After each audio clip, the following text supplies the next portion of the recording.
Hello, ladies and gentlemen. This is Keisha. I am one half of the podcast show, The Regal Mindset. And we've got my other co-host, Joy. Go ahead and introduce yourself real quick, and then we'll move on to the panelists. Absolutely. I am Joy, the coach of the winning circle. I am your millionaire mystic and mindset transformer. And I am so excited about our guest tonight. And in this space, I am Frat Debonair, the Okay. original 2010, 13 The AD. original. I love it. All right. So let's go ahead. We're going to introduce our whole panelists. That way everybody can get familiar with everybody. We realize that you guys have your names underneath, but at the end of the podcast, of course, we'll offer the opportunity to share your organization's website so that they can connect with you as well. So I'll start at the top. Let's Sorority Luxurious. Go ahead and go Luxurious. ahead. Yes. Yeah, go ahead and go first, and then we'll move on. Okay. Hello, my name is Dr. Antoinette Oliver, aka Sora Luxurious, and I am the co founder of Alpha Pi Delta Sorority Incorporated, and it is a pleasure to be here. Thank you for the invite. Absolutely.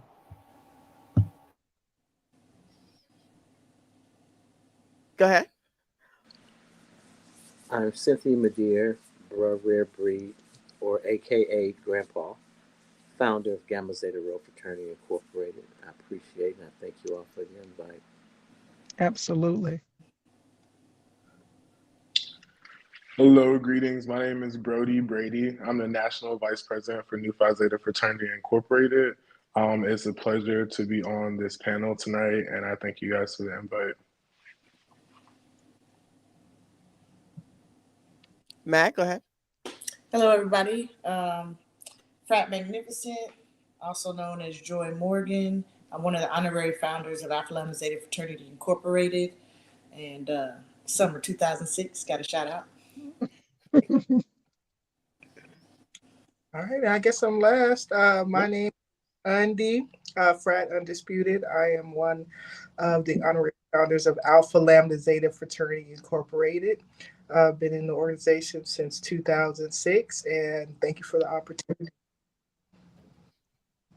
Absolutely. Thank you. Okay. So again, let's just kind of catch everybody up. Joy, if you want to kind of give a short synopsis of what tonight's show is and what we hope to achieve, and then we'll go on to there to the first question. Absolutely. So, and that is our frat absolute, by the way. So the topic is we speak Greek. I think it's very important that we establish and put into the viewers' eyesight that there is a legitimate LGBTQIA plus Greek community, that we exist, we're healthy, and there's a space for everyone. All of our panelists, and there's more. We had other panelists that, were not able to make it, things like that, because what we would like to do is to show that there's representation there's somewhere for everybody to go. And we have a good representation on our platform tonight of these organizations. And that is what we're bringing to you tonight. We speak Greek. We're going to talk about the impact that we make in the community. We're going to talk about our own individual spaces. We're going to talk about the pros and the cons, the good and the bad. We're going to talk about our experiences with D9, and some of them are great and some of them may not be great, because we want you to know that there's a place for you if you're seeking Greek. So that is our energy, and that's where we're going at. How does that sound? That was perfect. That was perfect. So the first question I'm going to ask you guys, and you're welcome to answer freely. I mean, if you want to just chime in or whatever, I would ask that you just be respectful if someone else is speaking. The first question I have is, how can the LGBTQIA Greek organizations actively foster a sense of inclusion and belonging within the communities to ensure that the members remain diverse from different backgrounds and that they feel valued and represented?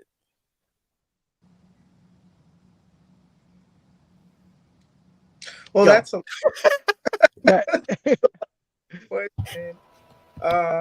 Yeah, I could kind of break it down a little bit. So, your first part of your question is how do you make sure that your members are, and correct me if I'm wrong, but you said embrace. So I think one of the things that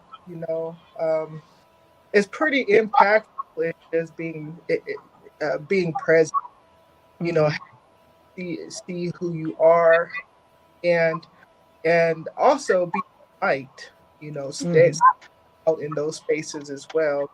I think that a lot of negative stereotypes or negative perceptions of people, us, and simply by existing, showing in space, all different, not just spaces with people that look like us, right? But all different spaces, we can show that the perceptions may biased, not based in reality. So I think that's the thing. Um, and then as far as making members feel included, in the organization, I always start, I always look at, well, first, who are you bringing in the organization, and are they Hmm. people who are going to make people feel included? That's the first important thing is, catch it at the make sure you're bringing in people that are the type of people you want in your organization and that are going to build a culture that you want. So, that's my 2 cents. But I think that's a good question, and that's something that as the organization lives lives on and on, you see how important it is to have those things at the top of mind, especially when you people from all different types of backgrounds um, and experiences. So I believe that we have to stay true to our mission. We Hmm. definitely want to be diverse and have diverse backgrounds, but we have to always stay true to our mission. But in doing so, we can collaborate with other organizations that have different missions or don't look like us, so we can amplify the impact of our common goals. So, in doing so, we can host workshops together, have joint events, educate the community about all of our differences and our similarities as well. And that would show our commitment to inclusivity. Okay. Great responses. Go ahead. Also, in just listening and just thinking back over just my personal experiences and what I've seen, um, I had to learn to listen and listen to learn. I had to Hmm. learn to hear so that I can listen and also have to ask questions. And a lot of times, people are afraid to ask the simplest questions because of the fear of somebody saying, "Oh, you don't know that?"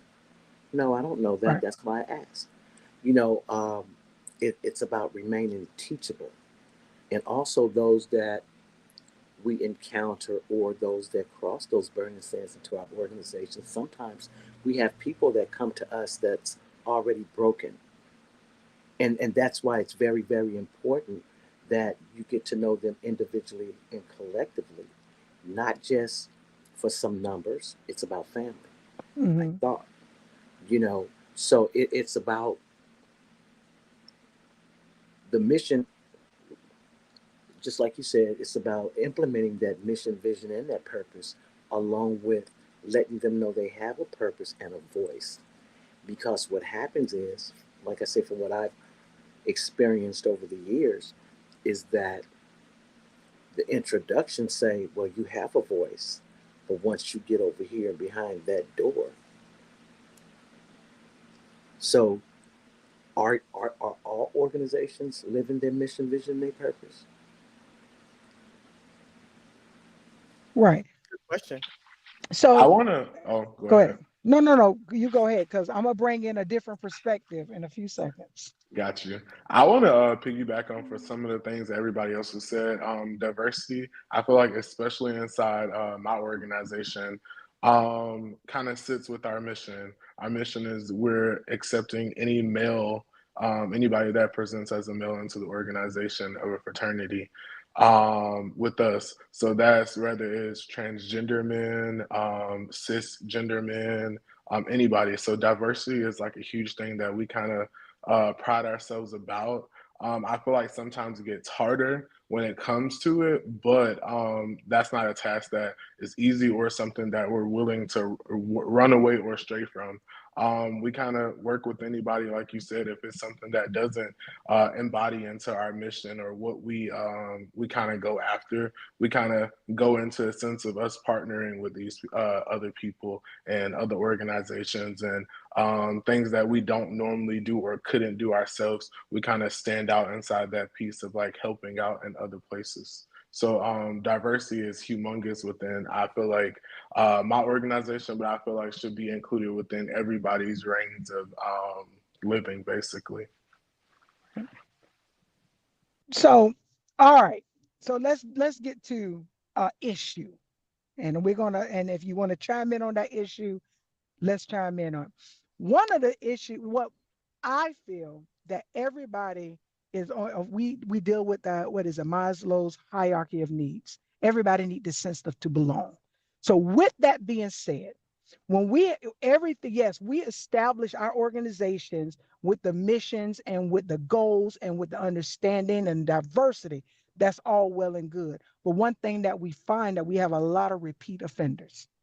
And when you're having these a lot of repeat offenders, because what they're doing is duplicating organizations, which starts to stretch then where the truth lies, there is a real mission, there is a real goal, there is a real. So now you have all of these because they got hurt at this organization. Now I'm just using that as an example. They no longer wine, black, and pearl, but they red, white, and onyx.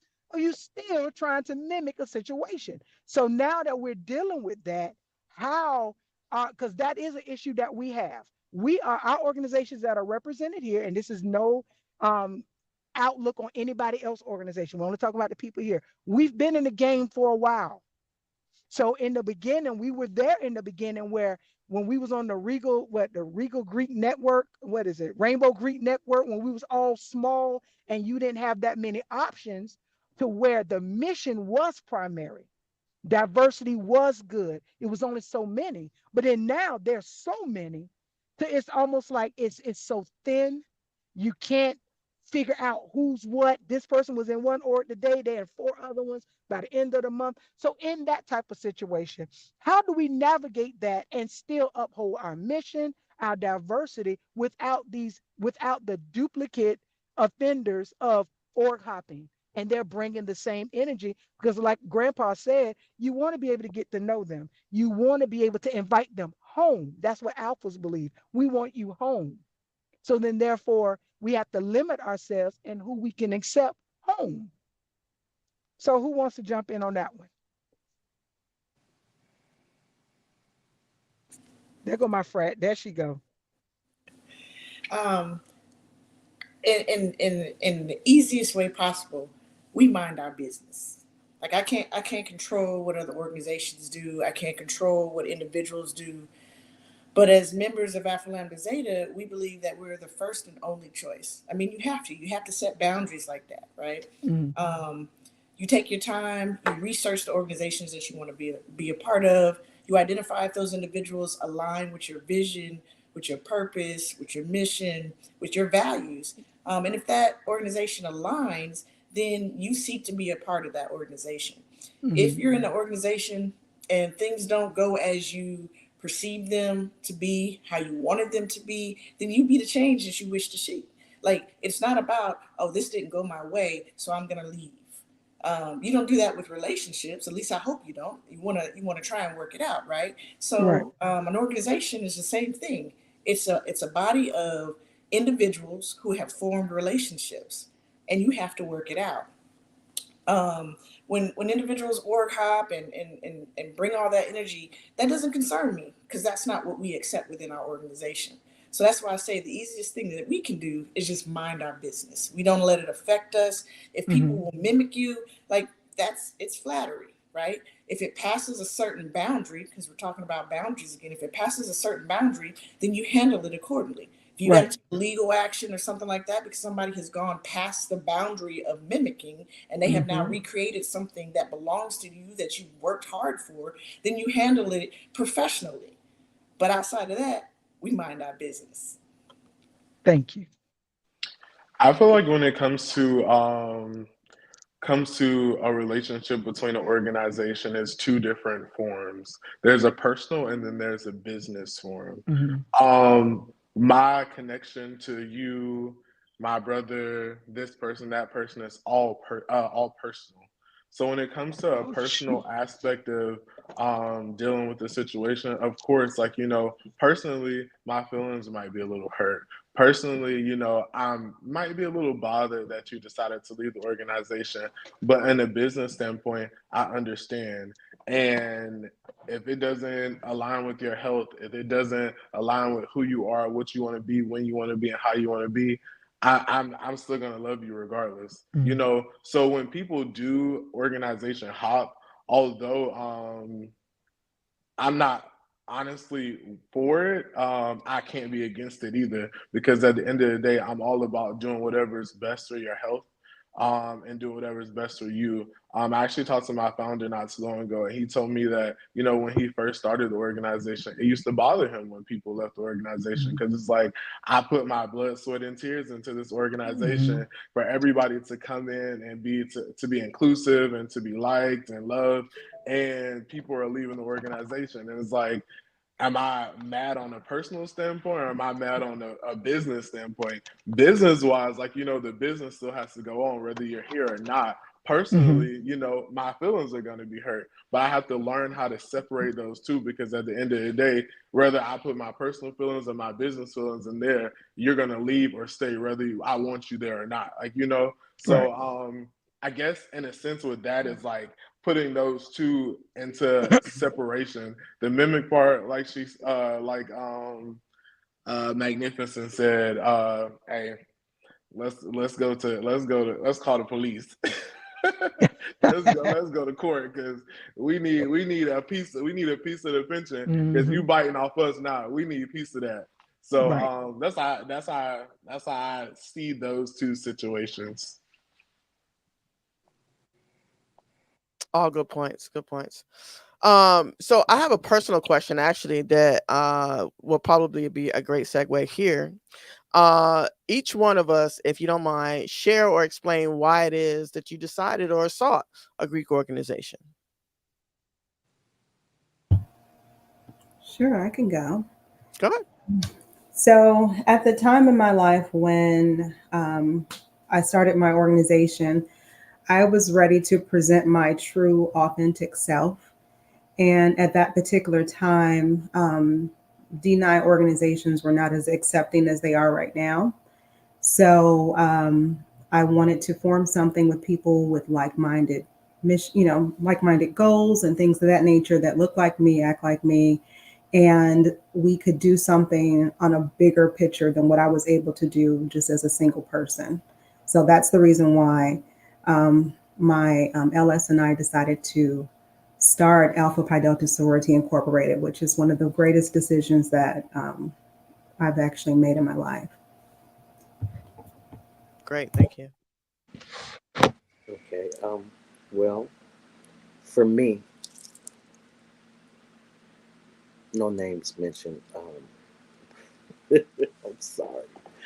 Prior to Gamma Zeta Rho, I was in an organization that I ran across the Rainbow Greek Network, and I was amazed.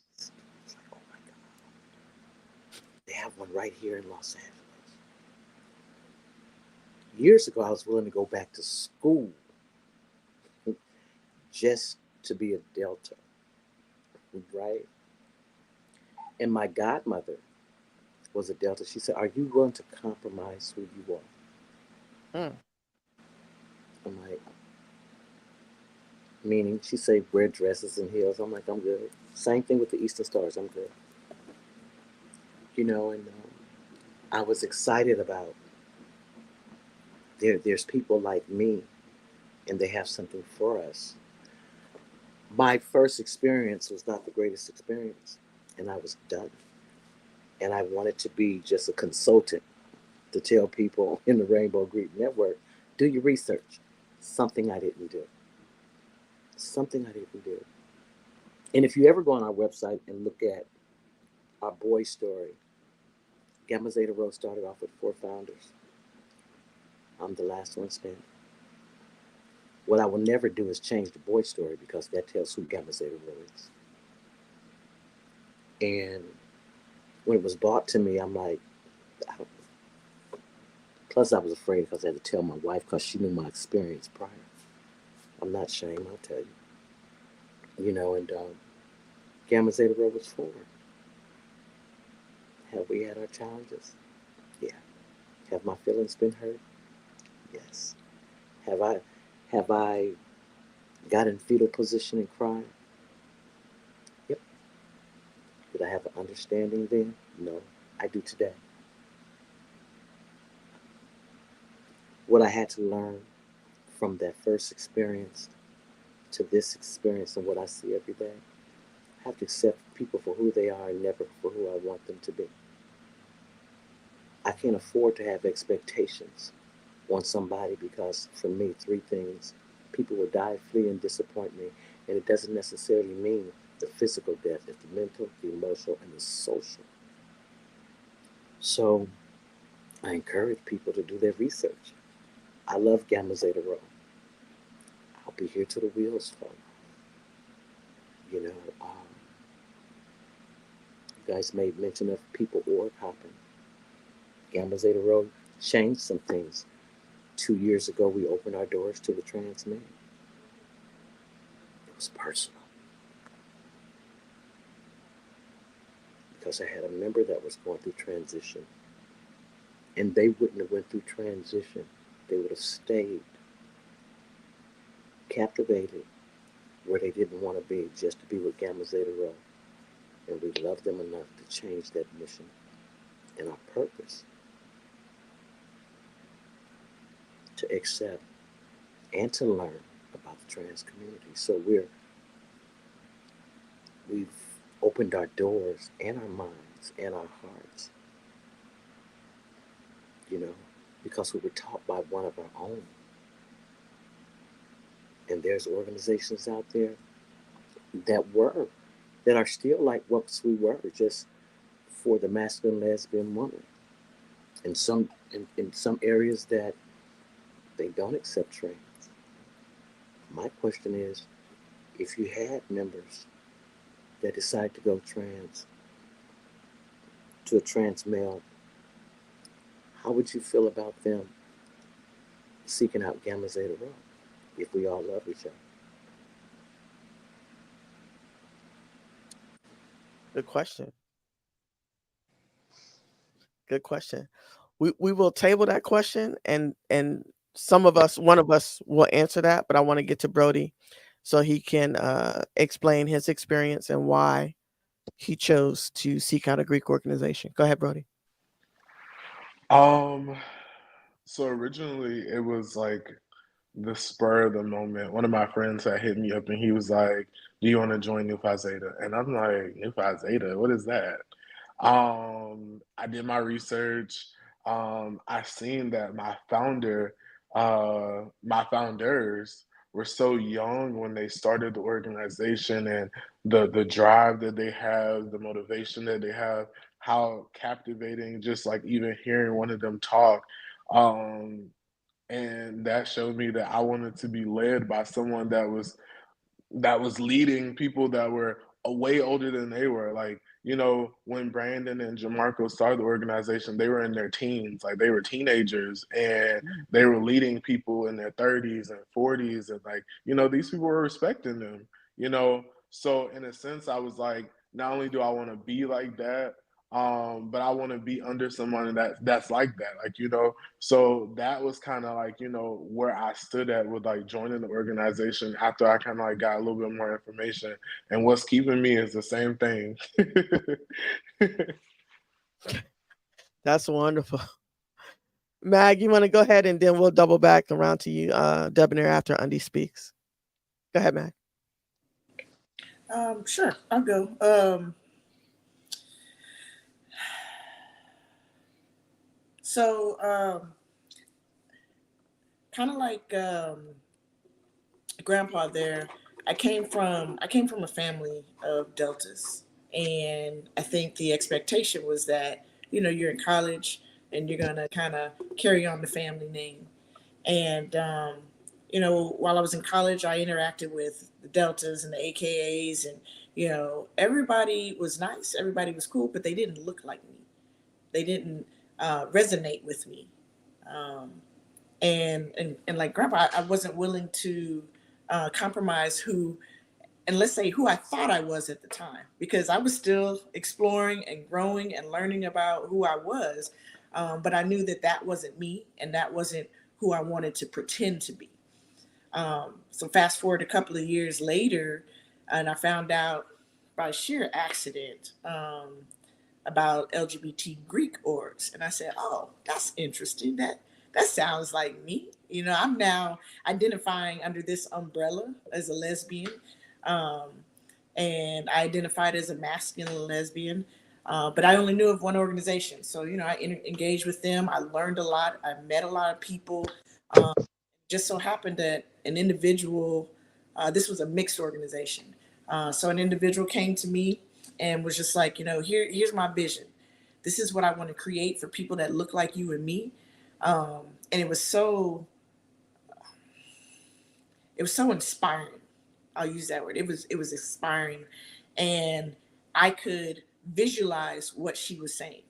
I could see this happening, and I said, I want to be a part of this. I want to be on the ground floor of something that I just knew was going to be amazing. It was going to be a turning point for a lot of people that looked like me, thought like me, people that needed a place to fit in.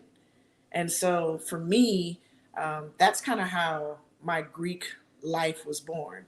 It's just I met somebody, the universe put somebody in my path, and at the time, our visions and values aligned. And out of that, Alpha Lambda Zeta was born. Beautiful. So, I'll guess. I guess I'll go. I'll piggyback off my HF. So I also joined Alpha Lambda Zeta in 2006.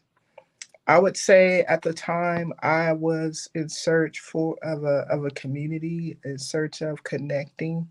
Um, my experience in the past was that I existed in two, I guess, social circles. One was, like my friends that weren't all, LGBT, and being around them, I could be, um, I can be who I am, but I couldn't talk too much about being LGBT. And then being around my LGBT folks, which they happened to be, it wasn't a very diverse group, but they really didn't resonate with my where my family comes from, my ancestry, my cultural heritage. So when I found Alpha Lambda Zeta, I found all of that. I found being accepted exactly who I am. I didn't have to put on a mask in any way. Um, and that was important to me at that time, and it still is. So once I met, found Alpha Lambda Zeta, and saw what type of people were in it.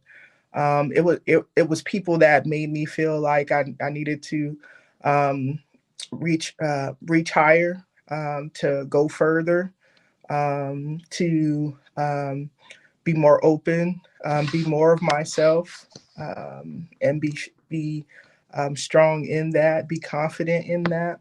I pretty much, got on board real quick, and well, not real quick, but I knew that it was the place for me, and so.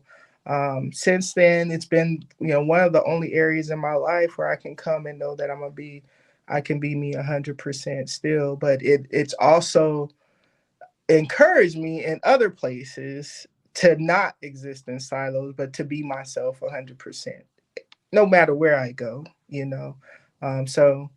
That's essentially, you know, why I'm a member now, why I continue to serve in Alpha Lambda Zeta year after year, going on. Well, we hit 18 years now, and that's why I don't plan on going anywhere else. Great. I don't have no mushy story. I was in Atlanta wilding out, living my best life, being gay and free. And I don't know how I stumbled upon it, to be honest with you. It was like in 2008. I think I was out there just, being my gay self. And I think I don't even remember how it happened. I just know it happened. And I know that sounds kind of crazy, right? And I met with Icy. Icy actually introduced me to the organ, and look at that, both of us sevens. See, do you see how that worked out? And she introduced me into the organization. And when I actually was an interested member in a newly formed organization that was not Greek. They went a different path. And basically, they was just, got tired of their Greek organization. So they started their own. And we met through just like a channel of gay people. That's pretty much how it was, like a Craigslist for gay people. And they were really fun and people to hang out with. But in our meeting, I got my email from the Southeast region. And I told them, I said, hey, I got to go. I've been waiting on them to call me back for a minute. And I asked them, I said, can I do both of them? They said, oh, no, we don't want you to do both. I said, well, that's cool. I'm going with them because that's where I want to go at. And I started hanging around, and I didn't necessarily have to be accepted. I've never had to be accepted by anybody, but I fit. And it felt good because it was other organizations that had reached out on the Rainbow Greek Network, and they was very hard. And if anybody know me, I do clutch a pearl every now and again. And they thought they was, hard, and I couldn't get with that, because I might want to wear uh, uh, uh, a big bow on my shoulder with a big brooch and a clutch bag and some wingtips. And my frats don't, they expect that from me. They don't look at me as if I'm supposed to be something different. And that's what made me say this was my home. They never made me feel that me being different, I didn't have to be masculine presenting, even though I am. I accept that part, but I'm I can come anywhere I want and they expect that to be a part of me. And that is what caught my attention. That is what kept me there. And like my friends say, and we're going to continue to be there. We're 18 years in. We're about to be 14 years in. Yeah, this year make 14 years in, and I wouldn't have never changed my decision. Regardless on the ups, the downs, everything that came, I would have never changed my decision to join Alpha Lambda Zeta when that invitation was given because I've never felt safe enough to be me. And that's it. That was it for me. And that's it. I don't even know what else to add. What about you, Absolute? You know what? That was great. I hate I have to follow that, but I'm gonna do the best I can, right? So I have to say for me, I had gone to college, and I think the first college I went to was a private college, so we didn't have any organizations, whether sororities or fraternities. So I didn't have that experience or exposure early on, right? I knew that maybe that was the direction I wanted to go in at some point, but it did not exist for me. So years later, I go to some other schools, some other colleges, and it's still no opportunity presented itself. And so I'm adulting now, right? Or at that time, and I had lived in several different states and saw some things online, but never could really match. Or connect with someone that was similar to myself in order to be exposed to the LGBT world or to the Greek world. And then I think somewhere online, maybe Instagram, I was able to connect with the Alpha Lambda Zeta fraternity page and just submitted an interest in that or an interest form in that way. And then that started the journey. But I knew that at that moment, I guess I kind of willed it to myself because I knew I needed to change some things in my little pond or my little circle, that I wasn't necessarily challenging myself. There was more in me that I wasn't able to tap into. And fortunately enough for me, and it's been such a pleasure and such an amazing journey just since 2020, I think it was February, to have been to have crossed the sands with myself and my LS, and the journey that we've been on. We've stretched ourselves so far past what either of us could ever imagined our life would look like, and I'm just thankful for that. So. Um, Real talk. that is absolutely my journey. So, So go ahead. we had a comment in here. They actually it's our frat reformulate. She said it Yeah, draws you in and holds you up. And that's important because I might forget our government names all the time. But you know your frat. We say frat all day, but it's a way you say frat, you know who we was talking to. And we have that camaraderie, we have that love for each other, and we can debate on an issue and do whatever, but nothing's going to change that relationship and that love. And it has stood true throughout the time. And you can't trade that for nothing in the world. I mean, granted, I know we have the best organization out there. I can't help but say it, but that's it true. is what it is. We do. That's true. That's true. But I don't want to get too far away from the question that Grandpa asked, and I want to be able to answer that respectfully, right? So the question again was, if a person that is transitioning from female to male, perhaps maybe left our organization or some other masculine centered organization and decided to join Grandpa's organization, so would we be upset? Is that what I have? What the question was? Okay. So my personal opinion, and I'll leave it to others to answer as they need to. Uh, I feel like there's enough space for us to be able to figure out how to do that.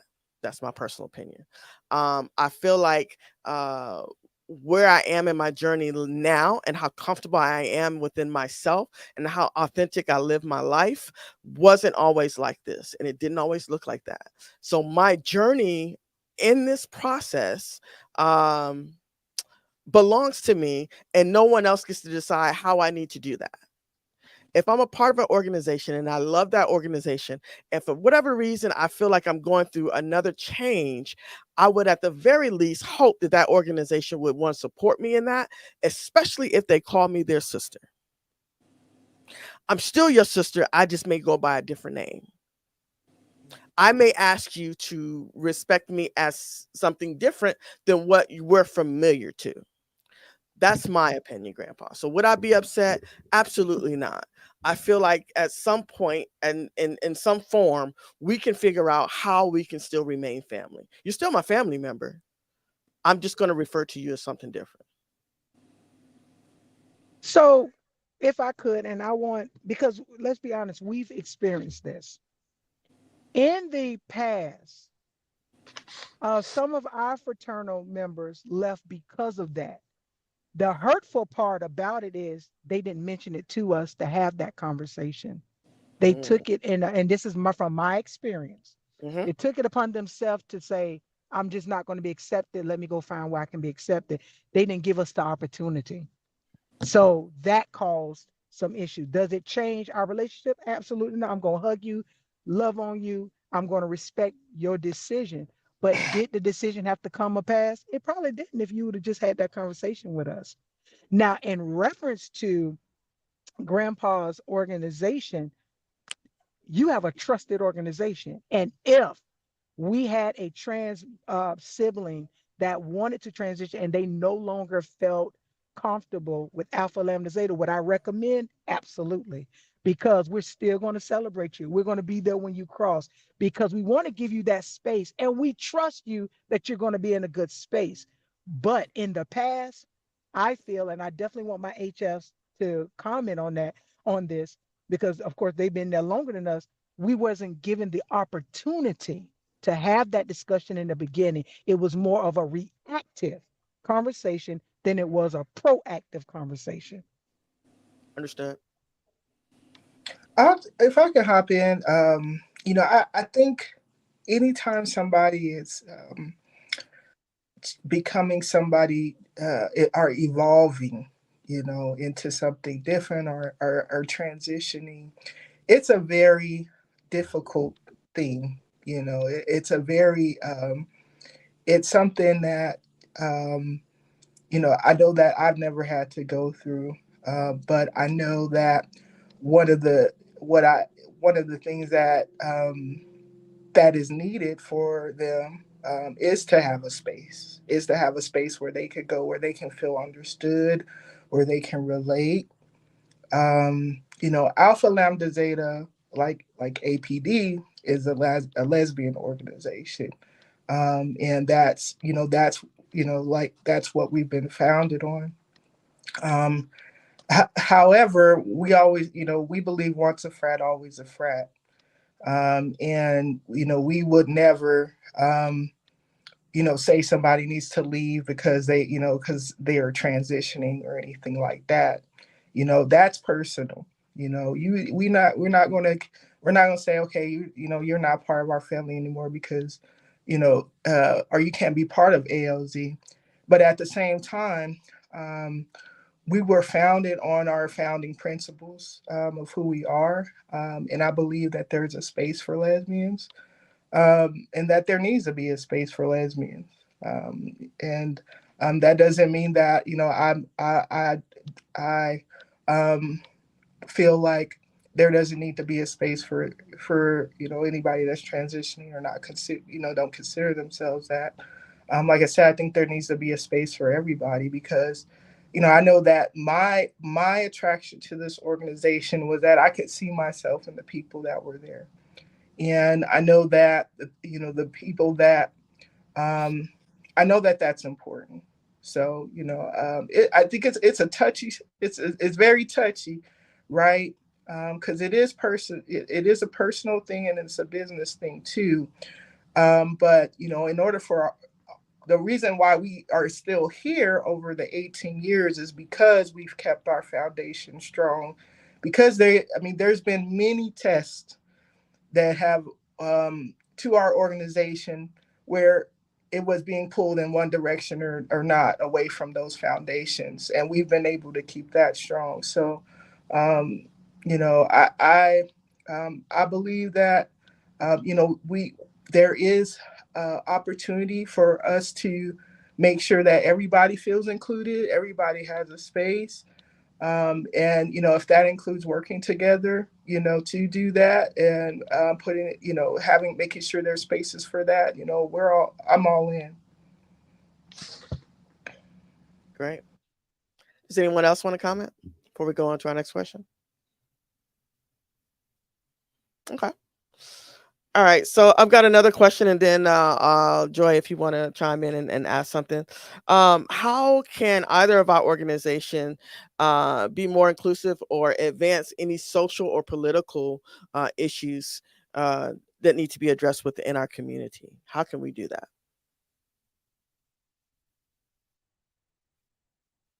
That's for anyone. I feel like visibility is the main goal. Like once someone sees you, they know what you're doing within the community, how you operate. I feel like anybody will be willing to follow someone that's going to do the good news or the good work inside the community. So I feel like visibility is like the main thing, and then also having a plan, a structured plan to put in place so that when it does come to LGBT rights or us having the freedom of speech and blase with the whole like marriage thing where they're kind of cutting off marriage inside certain states and places. Like I feel like once that visibility or that person has some notoriety, it kind of speaks for themselves, and at that point it's like a flock is going to follow and people are going to be able to not only see you but they're going to hear you as well. Yeah. I think that's a very good question, actually. And I think that we first have to be greater advocates for ourselves, of Mm, ourselves. And so we have to get out and vote. We have to start membership drives for those who are not registered voters. If there are petitions that are out there, we need to sign them because they affect our community. We need to pay attention to laws that are affecting us. We just can't go through life not paying attention to it because there are some heavy things that are going on right now that affect us in a very deep way. And I know we talked about diversity in other organizations, but we need to come together so we can accomplish more. If we come together, we could, do bigger things. There may be some things that we don't know that another org knows that we can share. But we just, the bottom line is we just have to be greater advocates of ourselves. You know, Go ahead, Grandpa. what I want to say, because what you just said just made me realize something just in my own community. I mean, I'm open. I walk in my own brand of dignity. I'm respected. But when you talked about the ballots or getting out there and being a part of that, I've seen all type of ballots within the community, but never one for the LGBT community Hmm. within the community that I live and I serve. They'll have, you know, for the local, the local council or the state or whatever, basically, let's say Los Angeles County, they have everything. I can go to certain markets, certain areas, you'll see the same petitions. And I have yet to see one that have anything for us. So what it tells me is that I have to reach out so that I can get involved to have those voter petitions within my community because there's not just Greeks, but just the LGBT community is all through Los Angeles, Compton, Watts, you name it. And I'm so sure there are people that will get out there in different areas just to get them signed. And presentation has a whole lot to do with it. It's not just saying that for the LGBT community, but for the community that we live in, that we serve. Because we as Greeks, when we have our fundraisers and our giveaways, we don't just single out the LGBT Right, family. It's for everybody. So if you can take from us, support us. I'm right. just, and I'm, being a senior citizen, I'm gonna cut off my mic. You know, so I'm 100% on board with that, but I love to take it another step. There are empty spaces, there's empty seats in city council, in your ward, in your area. There's empty seats for mayor. Take it a step further. Be that voice for us in the community. It's actually a Facebook person that I'm associated with. We've never spoken, but I've followed them and they follow me. I think it's AJ Star or something. I think that's their name. She, I hope that's their pronoun, but I'm gonna say they, she, her, they. They ran for office and actually won. Now, what level of office? I didn't go that far because I couldn't vote. That's not my area. What I'm saying is they understood where the need was and they went to that need. We have to get involved to the point where they hear us because what they don't realize is the diverse representation that we have. We are, because okay, a majority of us is African American. We are the economic driving force. LGBT communities alone are economic driving forces. So we have both of those right now. Women, men, we have so many communities that we represent, veterans, mothers, you name it, we represent it. We have enough power to step into those spaces and make our petitions heard. We don't never take it that far. We stay home, we talk about it, we say we're actively involved, but we don't put enough muscle into it to where it's making a change. That's my problem with it. But something that my SIL said about being unified, coming together, working together. And this is where my question is, and I'm pretty sure some of y'all know where I'm going. Why we don't have a Greek council? Not to oversee an organization, but to establish some type of standard that these younger organizations need to see that shows success, that shows longevity, that shows unity, that shows where we can come together and we can say we need to advocate. If there's a killing of one of our trans sisters or our trans brothers, we can call this council and employ these organizations, and let's get out there and see what's going on. It should not be left up to Delta Sigma Theta. Shout out to them because I absolutely love them. My LS is all that good stuff, but it shouldn't be to them. We should be actively involved because we do have numbers. We may not be 100 years in, but we do have the numbers to join forces to go fight for the cause. So I'm asking our senior and seasoned individuals that's in the LGBT Greek, why don't we have a council that we can come together and just bring that unity, not to rule them, but it also will help because I think it was Brody that brought up research. It was somebody that brought up research because we find that a lot of these young organizations don't do research. That's why you get the cease and desist letter from me because you don't do your research. So, with that being said, we can help you with that. We can say, no, there is an organization that has those colors. Maybe you want to review it, something. We can help you. We're not there to do your job, but maybe we can help you. We can give you some historic facts on how to help you be successful because all of our organizations do have a blueprint of success. So, question, why we don't have an LGBT Greek council? Take it away.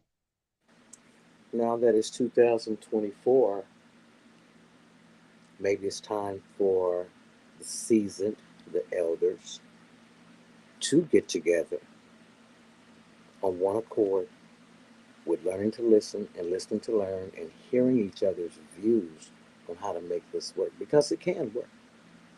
It can work. It's about being committed to the commitment of being committed to make it work.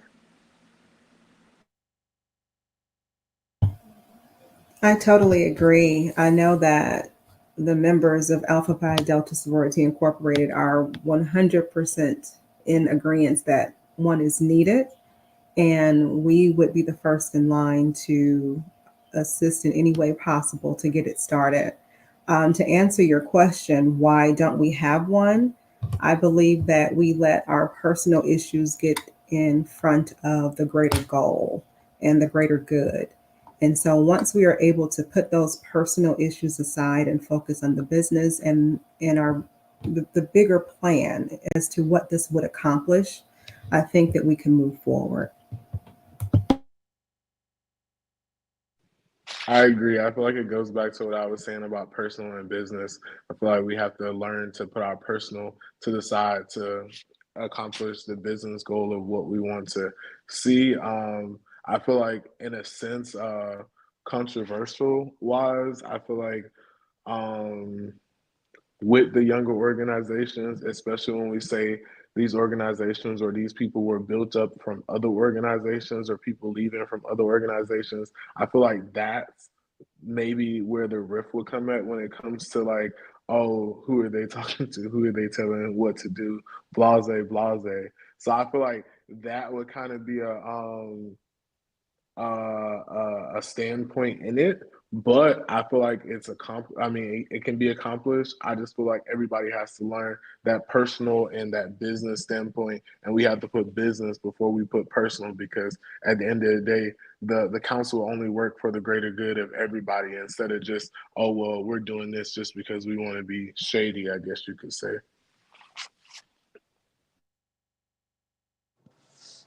Yeah, I would say I think it's definitely doable.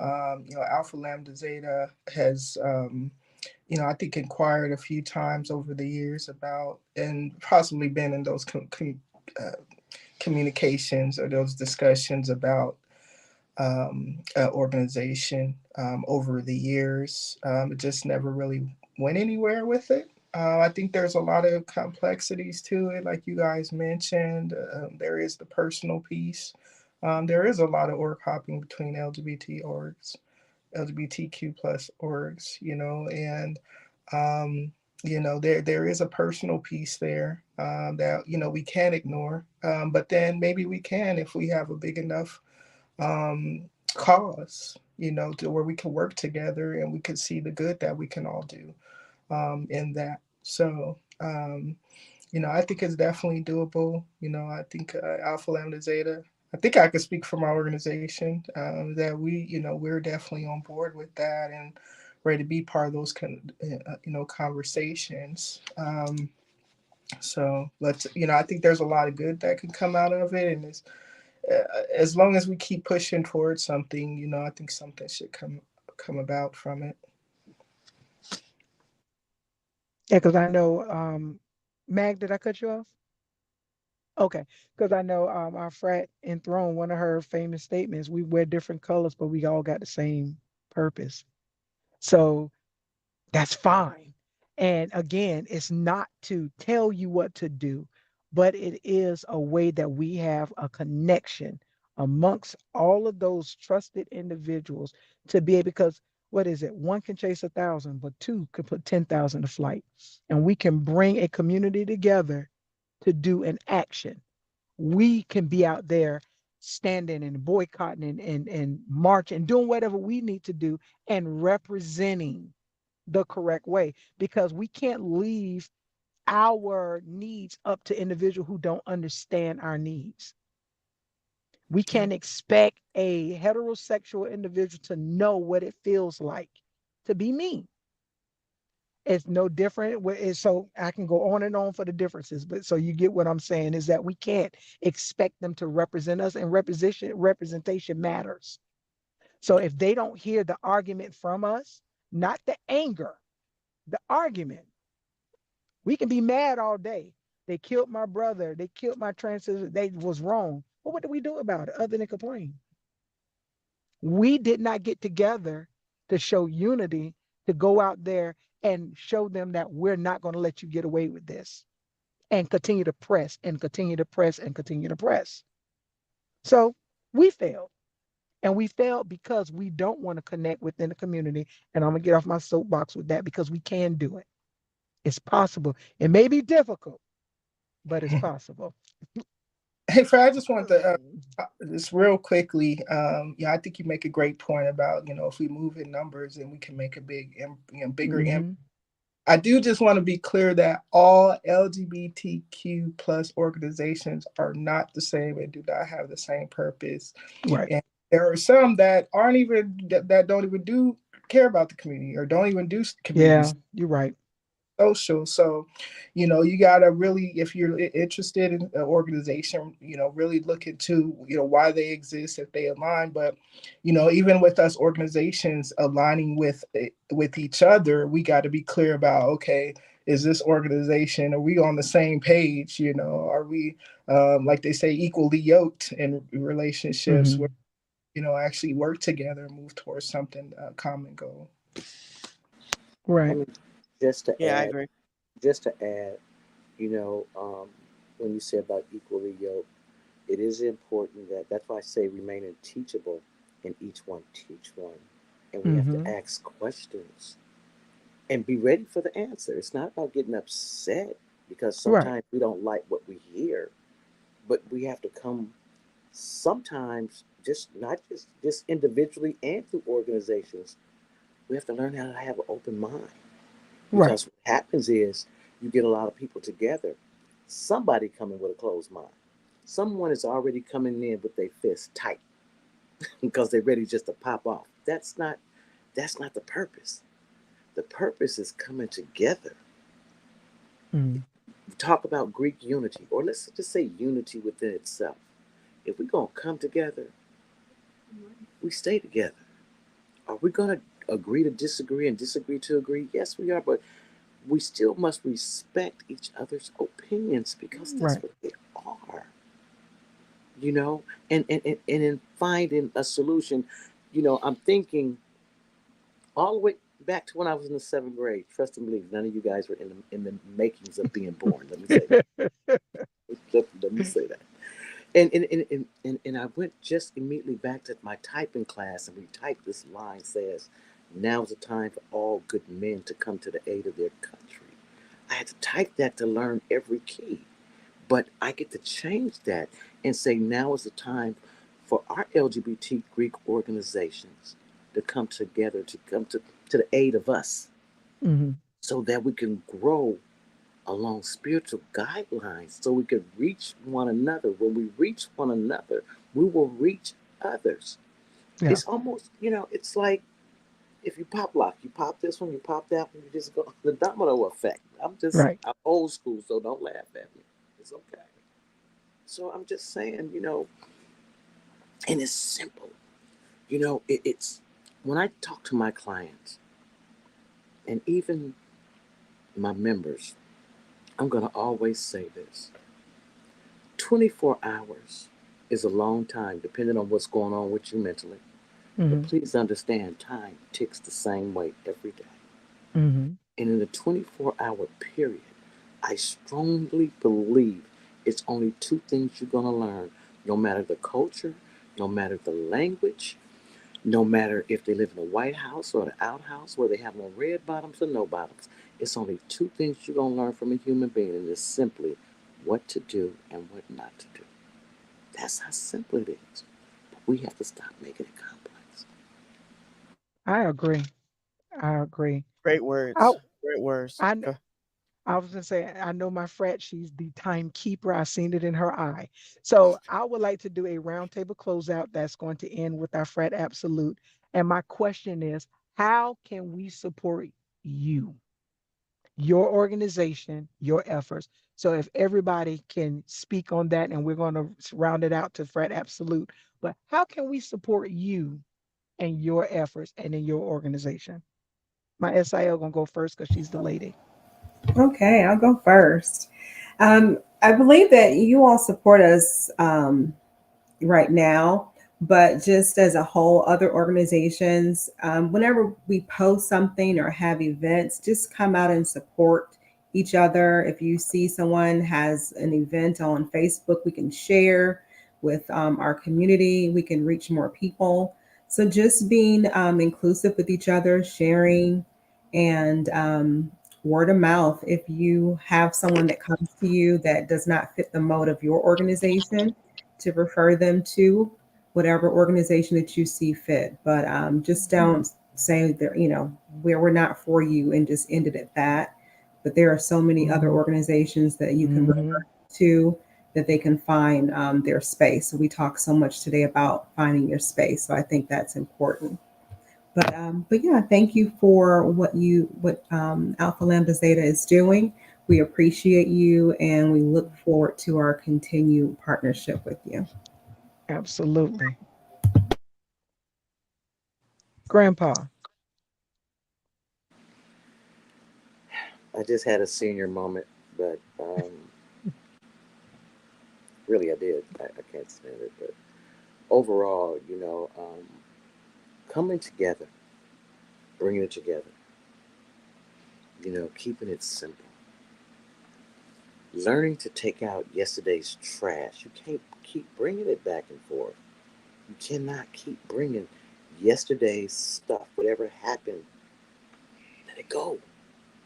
Right. Let's come with an open mind, ask questions. Let's be teachable, learn to listen, and listen to learn.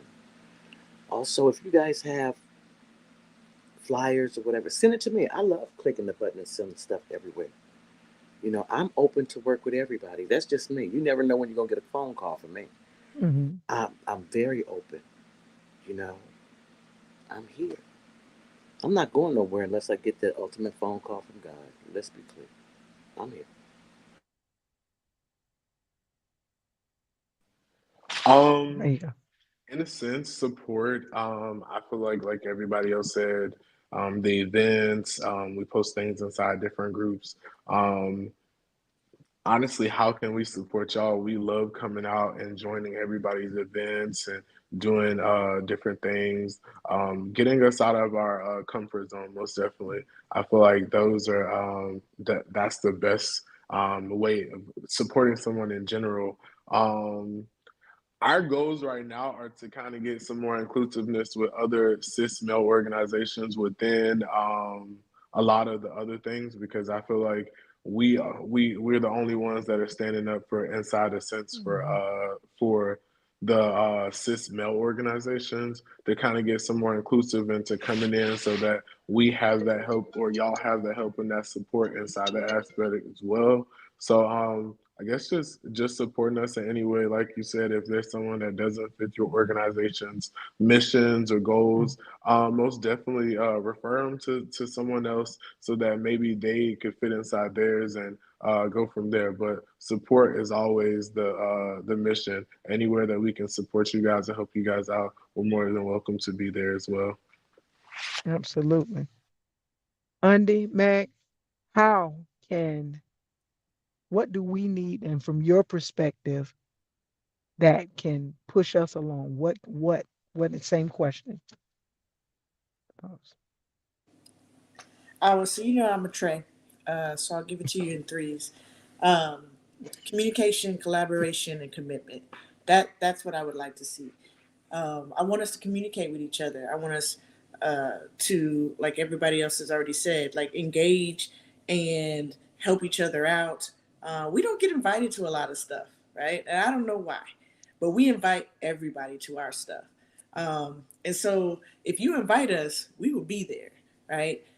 Collaborate. Let's partner with each other. We're talking about the Greek Council. Let's stop talking about it and let's just do it. Let's get Hmm. together. Let's collaborate. Let's make things happen.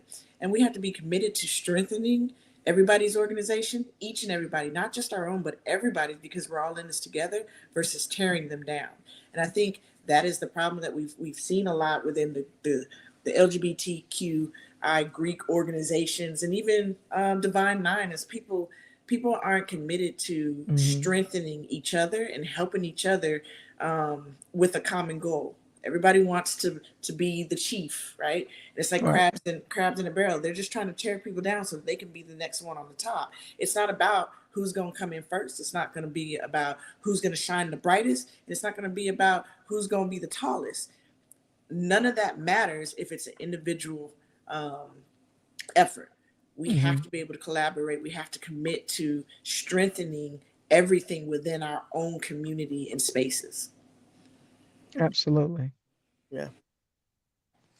Yeah, I don't have much to say after that. After my Trey, I definitely think she's on point.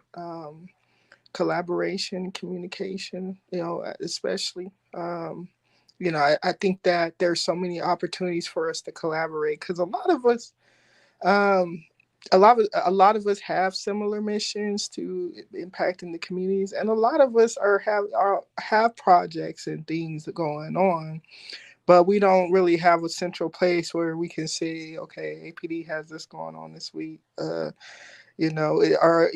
where what each of our organizations are doing, less other than Facebook, if you have time to scroll through Facebook all day.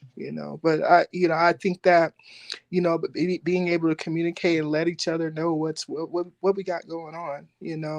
We're always looking for stuff to come out too, Right. and I know that um, I've hung out with I know Brody. I haven't.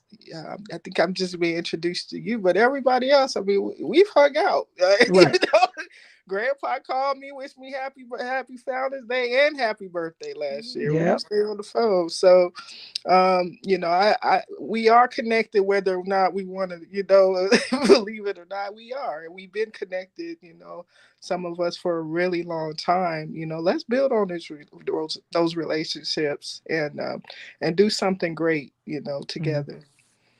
Yeah, and I'm 100% in agreement. And listen, I know they have the divine nine, but we can, I'm all about seven, completion, perfection. We can be the collective seven. Just want to throw that out as an idea. But Fred, absolute, just in case, seven.